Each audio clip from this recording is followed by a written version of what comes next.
I feel like when that song goes by, I should see a little alien in a tutu going by. Spinning around. A little alien in a tutu. What's happening, guys? Sorry we're late. But I have a lot of kids, and I had a kid issue to resolve right exactly when we're supposed to push the button. Right exactly at 9:30. Because that is what your children do. They find the precise time that they need to, get you to do something, which is right when you need to do something. So that's what they do. That's what they're good for. They're awesome. Yep. I love them. Of course. Except in those moments. Those moments, it's like, really? Are you kidding? Seriously? But all the rest of the time, they're awesome. So real quick, if you guys could give us a sound check while we're kind of just chit-chatting, waiting for people to jump on, because I noticed last week, because I always go and review how we sound. And last week, this is an oddity, Mac was quiet. I was loud. That's insanity. I don't know how that happened. That's crazy. Oh, there's Alder. What's happening, sir? Got my Indian Invasion coffee. Yeah. Morning, Alder. Tyler's here, and we have Spaz. Spaz says he can hear us loud and clear. And I just got a message from Big Mike, so I'm expecting him to pop in there pretty soon. Big Mike. Oh, look at that. Your voice is like silk, Eric. Right. That's right. That's going to be a t-shirt. It's going to be right. Silky smooth sounds. Eric White chocolate. T. Huffman worldwide. And there's Big Mike. All right. So we got all the gang here are the hardcore regulars for.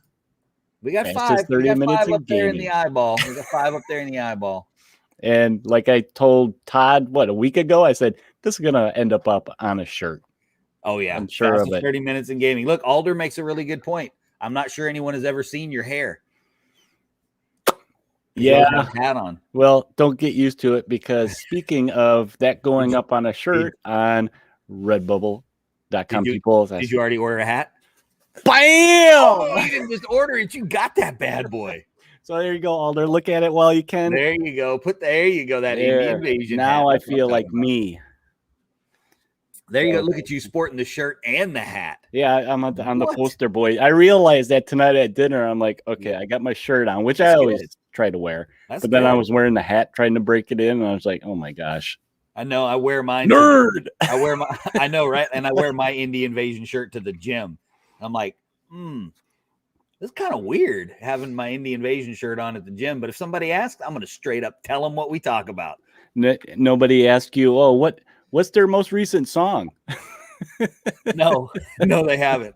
But I'll have to throw something in there about the silky smooth tones of smooth dulcet tones of Huffman Worldwide. That's right. So what are we talking about tonight there, Mr. Eric T. Huffman? So tonight we're going to do a little chit chat. This is a subject that was given to us by Big Mike, actually. I liked it so much it made me kind of think about it. Yeah, okay. And we're going to talk about bling for your games and when is enough. But before we get into that, I've been trying to put it in my brain. If you guys could please subscribe, like, follow, share all those places and help us out. We really appreciate it. We're trying to grow the YouTube channel and all the other stuff and Twitch. And but that's what we're going to talk about is bling tonight. And gotta grow the YouTubes, man. Basically, this is what was going through my mind for the last, I think it's been about a week since Mike told me about this subject. He thought it'd be a good show. Is, there's tons of component upgrades out there. They're endless. And there's many reasons why we all get these upgrades and stuff. Many reasons? Yeah. And like I said, when is enough? But tonight we're going to look at some of these things, some of our favorites, and should we stop? Should we not stop?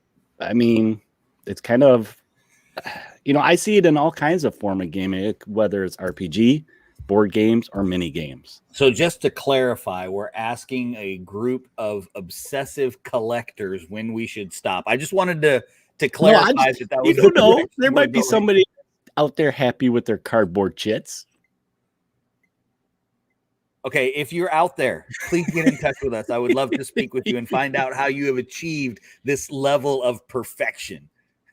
I want to know how you've achieved that. It's like, because I don't know. I can't get it. So, all right, well, let's do it, man. Let's talk about it then. Okay. So let's go over some examples of stuff. And I know you've kind of made your own upgrades. Basically, when we talk about Bling for games, we're talking about upgraded components, right? Right. You know, sometimes you get a starter kit, like I mentioned, it comes with cardboard chits or cardboard measuring widgets or, you know, the bare essentials to play the game. Right. So that's right. Alder's right. This is shocking. I know. No stop. What are you talking about? Something that hat did something to your head. I do have it on kind of tight. I got to stretch it out.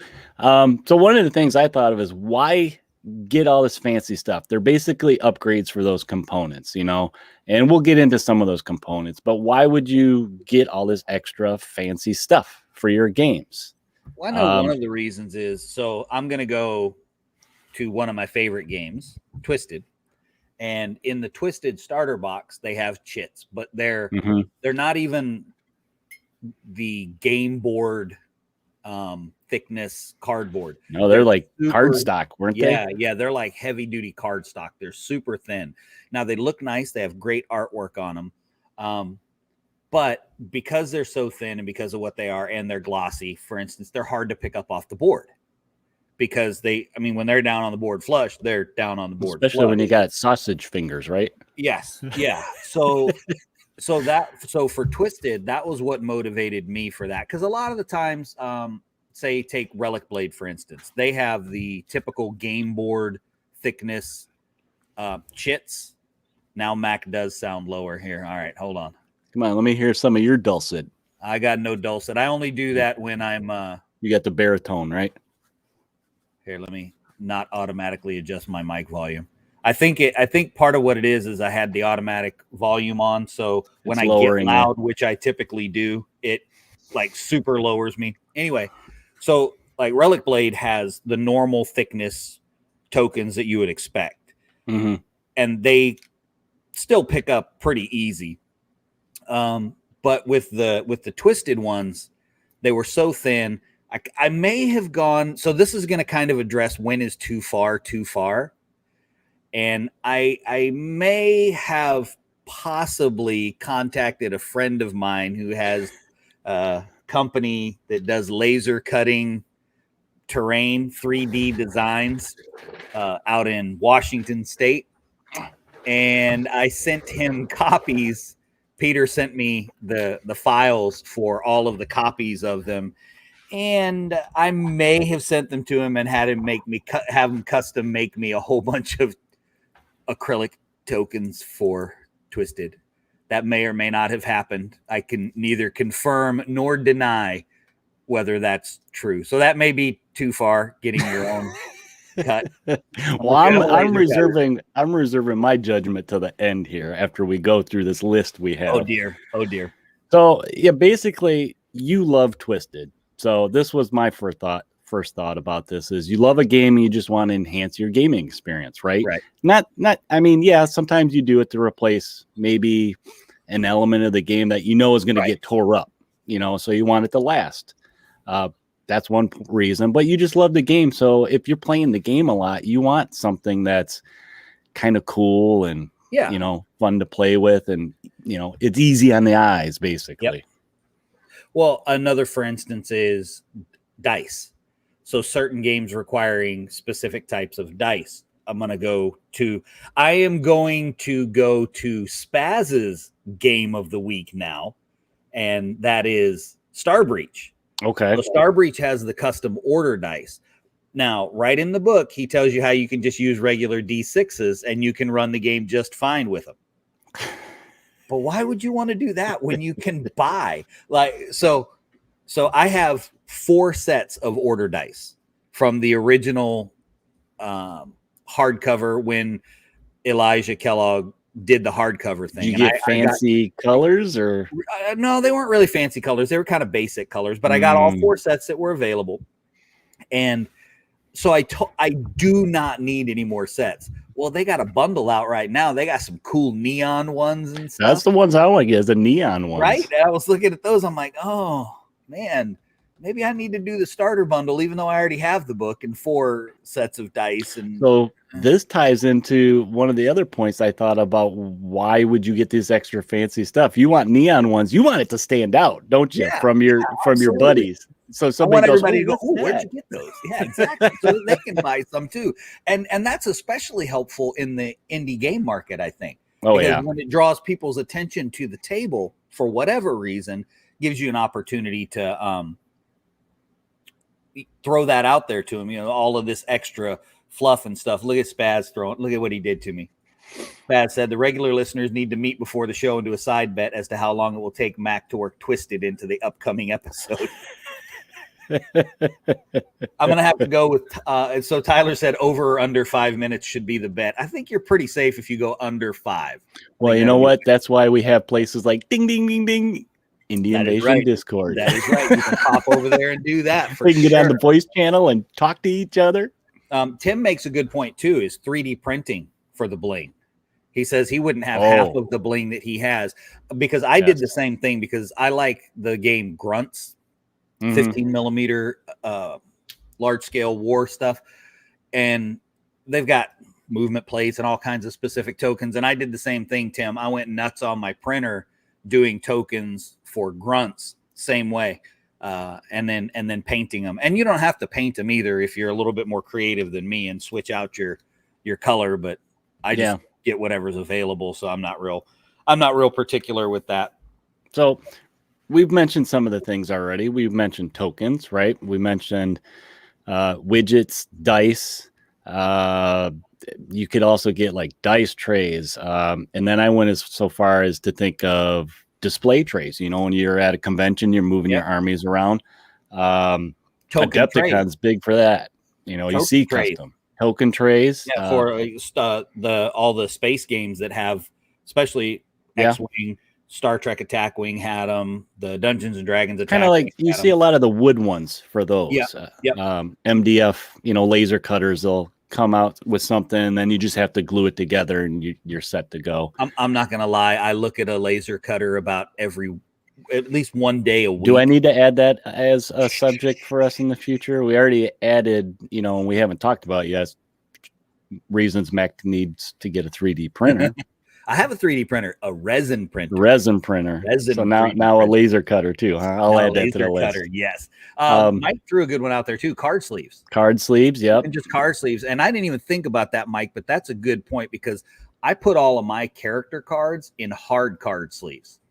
I don't even put them in the soft ones. I'll go out and I'll buy packs and packs of the hard sleeves expressly for that. In fact, all of my Wild West Exodus cards from first edition, and I mean all of them, which means all the factions, they're all in hard sleeves. Well, see, those were nice because those were the kind that had your health, you know, stats there, that if you lost health, you could, you know, take a dry erase and just kind of scribble on it. And then when you're done, you just lick it and wipe, or, you know, some people use an actual have someone else paper lick towel. it for you. Just, you know, well, I just hold it up to the dog, let him lick it clean. A little piece of peanut butter on the corner there. As Mike says, his Crisis Protocol ones are hard sleeve too. I just really like those. I think feel it's a lot Ultra more Pro, confident. if I remember right. It is. It just, I like the protection you get out of them. Now I'll tell you something I didn't know. They make those gigantic, like those hard sleeves. They make them huge. Oh yeah. So you can put like photos and stuff in. Yeah. Because or if you're just hard to, you know, you can't see very good. You can blow up your you card. Blow your card up that big. No, when we started our RPG campaign, I was drawing maps in my sketchbook, and I started looking for them so that I could slide my maps into them. And I did. I found big ones, man. I couldn't believe it. I was surprised. Those are probably more for artists than gamers, though, to be fair, like you. I actually probably have some of those then. I didn't even think of that. So all these little different things. Another thing I want to talk about tonight is some of the places that we can find these things. And actually, Mike, a little bit ways up, mentioned that Marvel Crisis Protocol has range rulers that he bought an actual specific set designed for Ghost Rider. It's one of his favorite characters. Right. Now, where did he get this? Well, one of my favorite places that begins with an E, Etsy. If you guys have never been to Etsy, holy cow. Talk about a rabbit hole of chits and acrylic and like the wood for people that are doing laser. Like, say you're into a card game, like it could be the any of the Cthulhu, Fantasy Flight, Marvel, Game of Thrones card games where it's just a card game. I've seen boxes on there where it's like card catalog where you just put your different decks in there. You can buy that stuff, and that's totally a Bling. I mean, I never got that. I usually just throw the cards in the box that it came with and just sort through it. Yeah. But there's people that are really into that game. They want to organize it nice. Oh, yeah. I'm not going to lie, man. My Pokemon cards are alphabetized. Heck yeah. So when my kids walk really close to them, I go, ooh. You flinch a little bit? I do. I flinch a little bit. I'm like, you fixing to learn how to alphabetize if you touch those cards. Heck yeah. So Etsy is my favorite. And I mean, a lot of times I go there to look for minis, custom minis that somebody's making with their resin printer. Cause I don't have one yet. I don't have any printer like that yet. So if I see a design I like, I'll go on there, see if somebody, has the license to print it and sell it. And, I have some custom stuff for Marvel Crisis Protocol coming. I got a Captain Carter. I don't want to use Captain America. I want to use Captain Carter. I think if we go back maybe about a month in the shorts episodes, if you're really determined, you can find a video with Eric saying that he wasn't going to get into Marvel Crisis Protocol. Well, you know what? They only had Magneto that he liked. When somebody throws you money, and basically it's just like, here, buy whatever you want. And I'm like, and then I got somebody whispering on this shoulder, join us, one of us. It makes it a little bit easier to get into a game. And this goes back to, like we said many times, a lot of times we get into these games because of the minis. I love the minis. I'm a comic junkie, so why not? I figure, why not, right? Well, my go-to place for Bling is not Etsy. It is Litco. So a web store, basically. Oh, man, I love Litco. I am pretty sure that with all of the clear bases, all these little things, if Kenneth Litco has any children, I have put them all through college, no matter where they went to school. Now, he's got more than bases, too, which is nice, right? He's got range rulers for just about anything you could imagine. Mm-hmm. He's got game-specific tokens. He's got a bunch of generic tokens that are great. He also, you can make your own. So he's got general shapes, and then you can put your own text on them. I remember the first set of custom ones I got was for first edition Wild West Exodus. And he had cool stuff like for one of the old skills was Echelon, where you could bump up your armor for the lawmen. And I had a little shield. And then there was, he had a little cowboy boot and a star. So you had all these shapes that you can get in all these different colors. They could be transparent or they could be solid, whatever it was, and just tons of stuff. And you could get quite a bit of text onto a lot of them. So that was super cool. So I've always gone to Litco for my bases, but a lot of the other acrylic stuff too. Okay. Yeah, I got odds and ends of acrylic stuff, like X-Wing. I used to be big into getting that stuff then. Actually, part of that game was if you went to a tournament, and I think just being there, they would give you some. And then, of course, if you placed at a certain level, they'd give you more. Right. And I know other games, organized gameplay has done that, like Shadespire did that. That's kind of that. It's an easy thing to give, and they're not expensive, but it's still something people would want. Mm-hmm. Mm-hmm. You know what I mean? They're cool. Like my favorite piece of, well, I'm gonna ask you first. What's your favorite piece of Bling to have for a game? You know what? I was just thinking this, so this is what I'm going to say. It's dice. I mean, I like dice trade, hence we have some, but I like dice. And the ones that I love having, and I'll admit, I love throwing them out, and people go, "Oh, where'd you get those?" I'm like, "That's old school." Is my Tyler says he doesn't need wound markers because he never takes any wounds. Oh, dang, he's throwing That's down hardcore, challenge man. That's there. hardcore. No, I love my first edition Wild West Exodus dice. So they had dice that were different factions, and I mean, you didn't need it to play the game. It's just a 10-sided dice. But man, they had them special colored for the faction. I think they had at the time they had their logos of that factions on there. I think it was. But I use those. I use my Outlaw ones still today. TT Combat did the same thing with Carnivale. Yeah, that's right. Specific colored dice with the logo on the 10, I believe. I mean, you think about it, gamers are dice junkies. I mean, that's just no matter what game you want dice. I mean, even if they're just pipped, if you see a color you don't have, sometimes you're like, "Oh, I need that color." That's very true. That's very true. My favorite is I love movement widgets. And my first, I'm actually mentioning Wild West Exodus first edition more than anything else today. Yeah, I'm old school. I like a tape measure too, because I mean your widget doesn't measure a 36-inch gun. You know what I mean? It just doesn't work. But I like having that on my belt too, and you whip that sucker off like you're important. Yeah, like you're important. But I like the little widgets, especially partly because a lot of the games when I set up a table, I love terrain dense boards.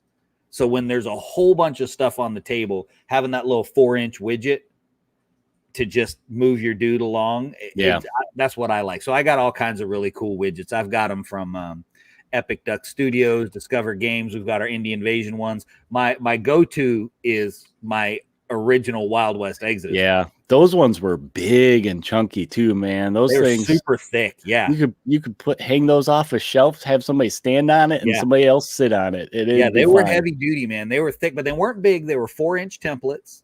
They were 4-3-2-1, but you're right. They were thick, man. They were super thick. They were really good. I like those. But I love dice trays too. Our buddy AJ at Unipolar Games. How many do you have from him? Well, I mean, he's my okay, so I'm going to justify myself. Now, this is going to be the best excuse. I mean, reason you guys have ever heard for getting Bling. He's my friend, and he keeps making these really cool dice trays.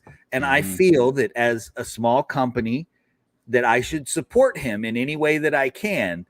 And so the way that I support him is by buying all of his stuff. Well, they're nice dice trays. I mean, AJ makes these neoprene ones. Actually, you know what? I got one I can grab. Yeah, they have the buttons in the corner, but he could put anything on them you want. So we have twisted ones. We've got Indie Invasion ones. Yeah, and they're just little ones. Snaps, so you can lay it. You know, it's just neoprene. So you can just lay it in. And I've seen other companies do stuff like that, you know. Stack like that.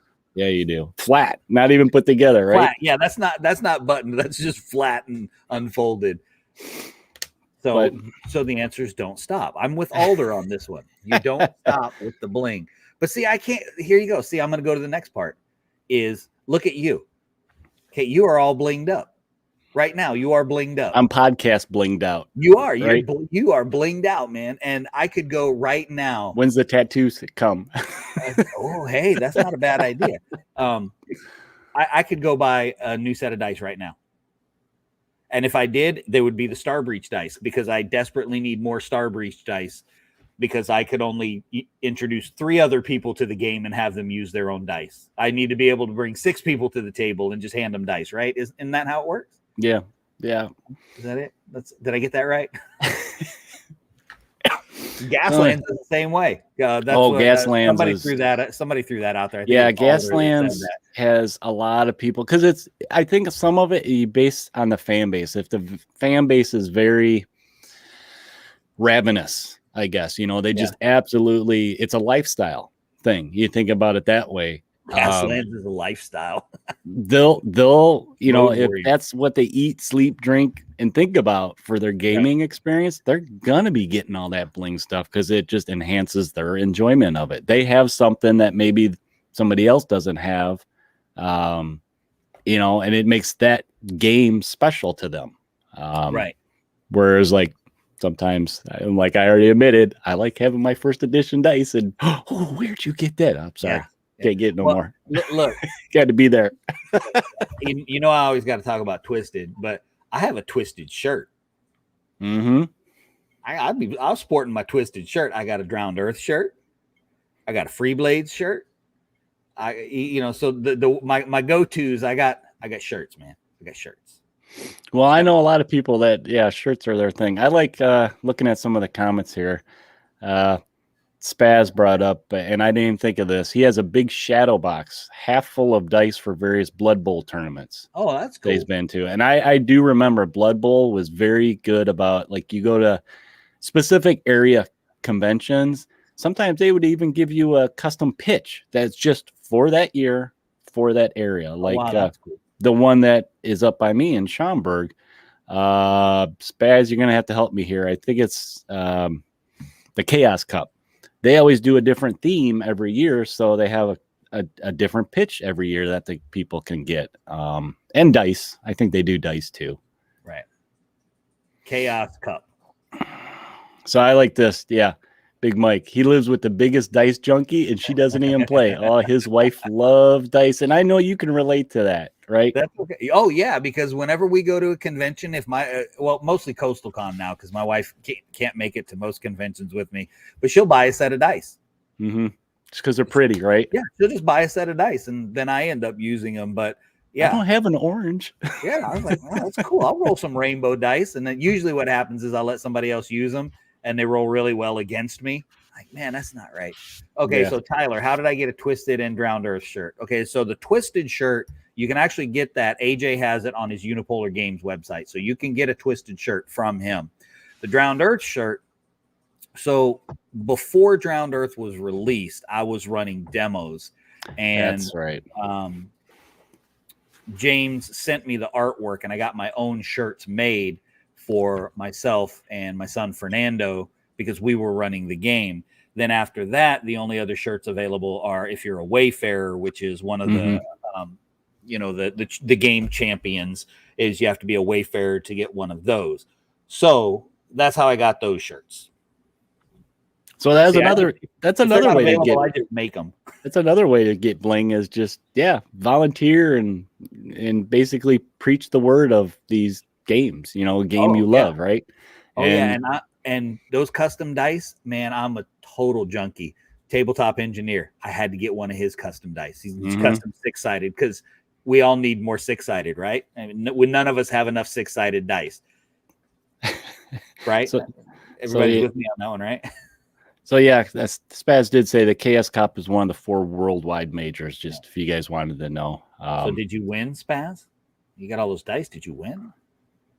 Yes, Tyler. The Basic Joe can only get the Twisted shirt unless you want to join the Wayfarers, which you can. You can totally join the Wayfarers, and hopefully, I'll have my hippo miniature very, very soon. Soon get that, but all this. So all this shipping nonsense has kept everything back. But so that's okay. Final question. This is what I was reserving for. So where do you stop? Do you stop? I think Alder already answered that question. Yeah, I kind of did. Who is this man? He kind of did. I mean, you do it to the level and extent that brings you enjoyment, right? Most gamers do that. Like I mentioned a couple times tonight. It enhances your gameplay. You can live without it, but if you enjoy playing that game more because you have a see-through Lexan widget, heck yeah, why not? I mean, nobody else has to use it but you. So, well, and it's funny too because we are always talking about indie games. You'll read a lot of these rule books, the indie rule books that we do, and it'll say something to the effect of, put a glass bead next to your model to represent stun. And I go, what? Do you need a glass bead? I am not putting a glass bead on my table. I need a sweet looking acrylic token. But so my point for stopping, though, although I wouldn't say that I've really stopped, but for almost stopping is So I started my 5 parsecs from home campaign, and I did my campaign turn 1 the other day. And because I have so many acrylic tokens, I'm like, oh, let me just go grab some stun tokens, wound tokens, this token, that token, and I'll just use these for the game. So I have enough to play just about everything with, a large variety of different types of tokens that I can use across games. So that's kind of nice. Okay. Well, I think that's pretty much it for tonight, Mac. We're looking at the clock. We're at 30 minutes right now. 30 minutes. Even though we Fastest 30 minutes in gaming. Yeah, we started a little bit late. Apologize for that. Oh, but I think we should keep saying this too is so the plan is next month we'll be switching to the Tuesdays, and look at you, man. Look on at it. You are on it. I like skipped ahead and everything. All right, well, we'll just start with that since I got to take us out tonight anyway. Yeah. Is the new day for shorts for next month. So the first Thursday of next month, October 7th, is when we'll start doing shorts on Thursday. And we're already spooling up to do more releases on Tuesday. So we're kind of getting in the swing of that. We only got 1 video out this Tuesday, but Eric has a couple up in the queue that are going to hit very, very, very quickly here. And if you guys missed our last shorts where we were kind of talking about the state of the invasion, we're basically making a small change, nothing major. We're just moving the stream a day to kind of spread it out a little more. And then that gives me and Mac time to do more recording of videos, audio, and then we can kind of space out the release schedule for all this content for you guys. So yeah, but we're definitely looking at getting a lot more videos up on YouTube, and we will of course keep posting on Podbean, and hopefully as the school year gets rolling a little bit more, it's hard in the summertime for me to do it, but I'll get some more audio stories back up on Podbean, so that'll be nice. So anyway, let's roll this. Thanks for joining us, guys. You can find us over on Podbean and pretty much all of your podcast hosting things. We get at least 2 emails a week with some new one popping up going, we would love you to join ours, but we'll stick with Podbean. Yeah. But you can find us on all of those other places: iTunes, Google Podcast, iHeartRadio, Pandora, Stitcher, Spotify, Pocket Casts, and probably 600 other ones. But go check out the podcast. We've got over 200 episodes up. Go check it out. Lots of cool stuff over there. Plenty to listen to on the drives. Plenty to listen to. You can also check out our Facebook page. Go over and join that. Hit the like button on that one and follow us. Share it around. We've also got a YouTube, Twitter, Instagram, and Discord. You can also drop us a line at indieinvasion@gmail.com if you have any game ideas, or if you know of a game that we need to check out, we would love to check it out. So let us know about that. And we have a special banner there for the Discord, because the Discord is a lot of fun. It was kind of allows us all to jump on and be on at the same time and share pics of what we're working on and games. Spaz has been putting up a lot of stuff. Alder just posted some stuff today about his last day's game, and it's also nice because it's kind of encouraging if you're a little bit down because you haven't been playing as much. There's a lot of solo games going on and people throwing stuff up there. So kind of encouraging, to get you back into the game. So that's fun, and seeing what everybody's working on. Also, Coastal Con website, coastaltext.com. Coastal Con is coming up at the end of February 2022. Again, more details coming. Got to hold off on most of those details until October when I can secure the facility. But go over and check it out. We have links to all of those places we just mentioned right over there on the website. Your one-stop shop right there on coastaltext.com. Yep. And you can also pop over to Patreon if you would like to support us and you like what we do. And if you can afford to throw us $1 after we encourage you to buy every single gaming product produced by every single independent game developer out there, because we understand. We would rather you buy the independent game developer stuff. But if you feel so inclined, pop over to Patreon, check us out over there. We got a few things up over there. Mostly we just like to throw stuff out there for free. Yeah. Free is best. That's the best price. Also, we can't throw anything out for free on Redbubble, but we got a bunch of merchandise over there. We have coffee cups, Indie Invasion shorts, coffee cups. We have t-shirts, hats, shower curtains, clocks, duffel bags, masks, socks. Did I say socks? No, I don't think we have underwear yet. Even if yet. I said socks twice, you need 2 of them, one for each foot. So There you go. I apologize if I offended any. I'm sorry if I offended you, Kickstand. I know you don't need 2 socks, but you can buy 2 Indie Invasion socks if you want to. But he knows I'm just teasing. I love Tyler. He's awesome. So that's it for today, guys. Solving gaming problems one game at a time. That is Indie Invasion. We appreciate you guys coming out and hanging out with us every Wednesday night, soon to be Thursday night. Yep. And we hope you will continue to join us. And when you're out there playing your games, having fun, painting models, and hanging out, remember to prepare yourself for the invasion.